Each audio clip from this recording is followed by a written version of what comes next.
Hey, good morning, everybody. Denise with Lazy K Homestead. Well, look at all these beautiful pumpkins.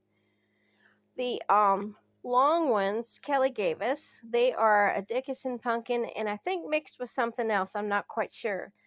But I have processed one of them already, and it's the most beautiful orange. But I think today we're going to go ahead and try this fairy tale pumpkin right there. That's a new pumpkin for us. And I got it, the seeds from Shumway, and I want to see what that looks like. So let's go in and see what we can get into with these pumpkins. Okay, so I got the fairy tale pumpkin in here, and I'm washing it off. I washed it off really good because you don't want any dirt or anything on it, because they do grow outside. And what I'm going to do is cut this up, and then I'm going to bake it. So let me show you what to do there. Okay, I've got the big fairy tale pumpkin in, and I was able to cut it in half. I struggled a little bit, but I got it in half, and I just wanted you to see how beautiful this orange is on this pumpkin. Oh my goodness, look at that. Let's see if I can turn this a little bit. There you go. It's just exactly like the picture on the Shumway catalog, and boy, does it smell like pumpkin. So I'm really pleased with that. Now, let me put this one in the sink, and we'll work on this one here. I'm going to go ahead and get all the seeds out of it. And you can cut it up a little bit more, which I will be doing in order to bake it. And I'm going to go ahead and get all the seeds out. You can do this with your hands or do it with this like I am. The big spoon seems to be working well. Go ahead and dig all these seeds out. Now, there's seeds you can use. You can save these seeds, which I am going to save most of them. But you can also roast these seeds in the oven. Get all the pumpkin guts off of them. And just roast them in the oven. Mom used to do that when I was a kid. It was a real treat when we would carve a pumpkin. Okay, well that went really fast. And here's all the pumpkin seeds with all the pumpkin guts is what I call it, or filling, innards. So save these seeds, you guys. Make sure you save your seeds. I've saved seeds from pumpkins I've bought in the store too. Okay, so I've got my oven set on 325, and I've got 2 baking dishes. Use whatever you can, but I usually use a baking dish that is a little bit deep, at least an inch, because you're going to put some water in there because you don't want your pumpkin to scorch or burn. Okay, let's see. I'm going to go ahead and cut this in half again. It's really a tough pumpkin, but it's very fresh. Gosh, look at that. And then I'm going to go ahead and cut it again. And you cut it in however many sizes that you can to put into your baking dish. Gosh, I can't believe how wonderful this smells. Okay, so I'm just going to go ahead and set this like so in a baking dish. And I can fit 2 of them in there. And I'm going to go ahead and put some water in. I've got 2 cups in here, but I'm just going to go ahead and, this is a very moist pumpkin. I'm going to go ahead and put both cups in there. Now, if you buy a pumpkin and it's really dry, and you'll be able to tell if it's really dry, because this right here is, let me see if I can get this one up. You can see that it's already starting to weep. So it's very moist. You don't put any salt or anything on it. You just go ahead and you bake the entire pumpkin. It takes about 2 hours. And when that is done, I'll come back.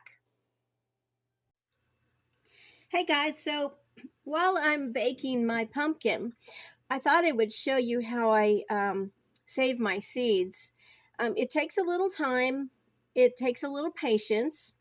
But it is well worth it if you have noticed the price of seeds, and I don't care what kind of seeds you buy, they are almost double of what they've been traditionally. And So I think it's so important that we save our seeds. And yeah, you're going to get a lot of seeds from pumpkin, but you can save them for years in your freezer, or you can give them away to your friends. Go to a seed swap. I've done seed swaps on Facebook, and it's just nice to be able to share what we have. So with that being said, I've got my pumpkin in a colander or strainer, or whatever you guys call it. I have a little bowl here next to it in my sink.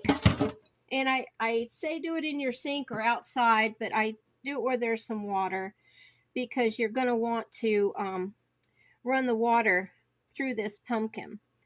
What you can do, if you see that you can get some of the pumpkin strings, or I called them guts, that's what we always called them, but I know that kind of sounds gross, but off of the pumpkin seeds, go ahead. I'm going to run some water. It'll be a little bit loud, but you'll be able to see what I'm doing. So I just go ahead and I just run the water through the pumpkin, and the seeds will come off really easy. You kind of have to press a little bit, but they'll just come right off, and then you can just put your little pumpkin pieces in your bowl, and I give that to my chickens. They love it. My rabbits like it. I don't give a whole lot to my rabbits because it is sweet. But anyways, and as you can see, there's a lot of seeds in here that I'll be able to harvest. And this is just from one pumpkin. And then I label them, put them in a baggie. Of course, I'm letting them dry. Let me back up there. I'm letting them dry. Let me bring my tripod over here so you can see. What I do is I have this is a cookie sheet, and I've got it lined with tea towels, and then I've got it lined with probably 3 layers of paper towel, and you just put your pumpkin seeds on there and let them dry. And yeah, there's a little bit of the pumpkin around, but once you dry your seeds, that'll be dry too, and you can just discard that. And you can either, like I said, roast these in the oven. I don't really know how long you'd roast them. You'd have to look that up. Sorry. Sprinkle them with salt or whatever, what Mom used to do. I'd say probably at least a half hour. That's just off the top of my head. And or you can just gather them up, put them in a baggie, and label them, and then stick them in your freezer for later use. So that's what I've got going on while I am waiting for my pumpkin. Whoops. My little tripod wants to fall. But anyway, that's what I'm doing while I've got my pumpkin roasting. Another thing too I wanted to say was, if you don't want to roast or bake your pumpkin, and you can do it another way too, which I have, boil it with the skin on. It's so much easier to handle pumpkin with skin on because it's a very tough skin. So if you want to do that, you can use a stock pot or whatever you'd boil your spaghetti noodles in, like a big pot, and just cut it up in chunks, just like I did. Put it in your boiling water and let it boil until it's fork tender. When I'm baking it, it's going to be fork tender. The reason I bake it is because I feel like it retains a lot of the nutritional value, whereas when you boil something, you're taking a lot of the nutritional value away from it because it boils it into the water. Now, that's completely up to you. I also do sweet potatoes that way when I'm making a sweet potato pie. I used to boil, but when I met Willis and we started talking about it, he always was taught to bake his sweet potatoes and then make a pie. So, anyways, there's so many ways to do something.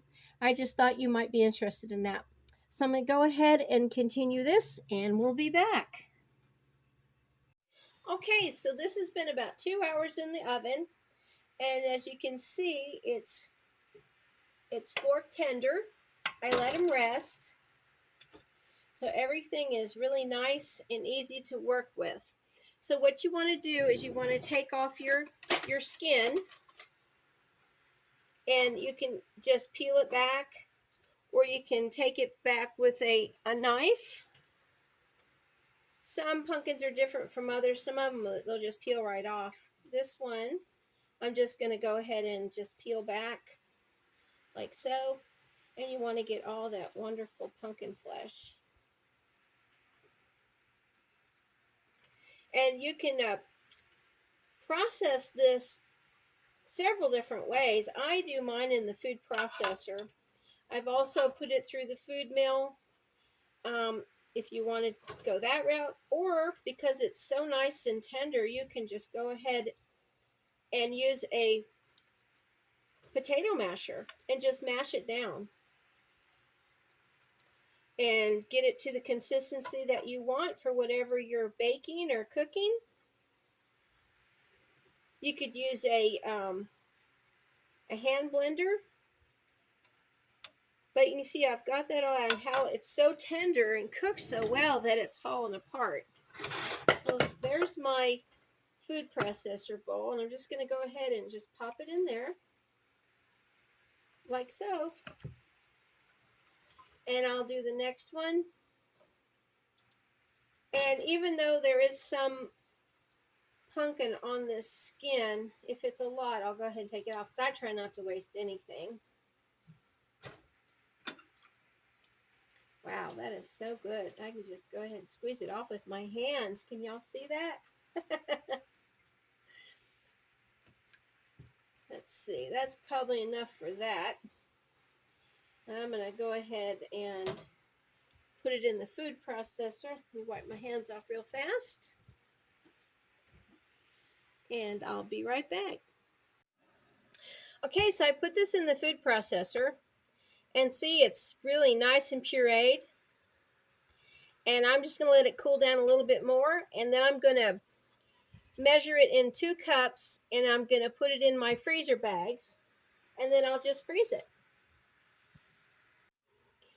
And the reason I choose to measure in 2 cups is because a pie is 2 cups. I measured out a can of just plain pumpkin. This is just plain pumpkin, no sugar added, no spices. If you want to add sugar and spices, that's up to you, and you want to freeze it. That way you don't have to do it when you make pumpkin, but I choose to do it this way because I make breads and muffins and soups, and we also use pumpkin as a side dish, just like I have it here in my bowl. I would add butter, and you can eat it like that as a savory dish, or you could go ahead and add some sugar and cinnamon, nutmeg, pumpkin pie spice, and go ahead and serve it as a side dish, and it's really yummy. Well, I hope y'all like it, and you'll try to process some pumpkins, and have a great day from Lazy K Homestead, y'all. Bye.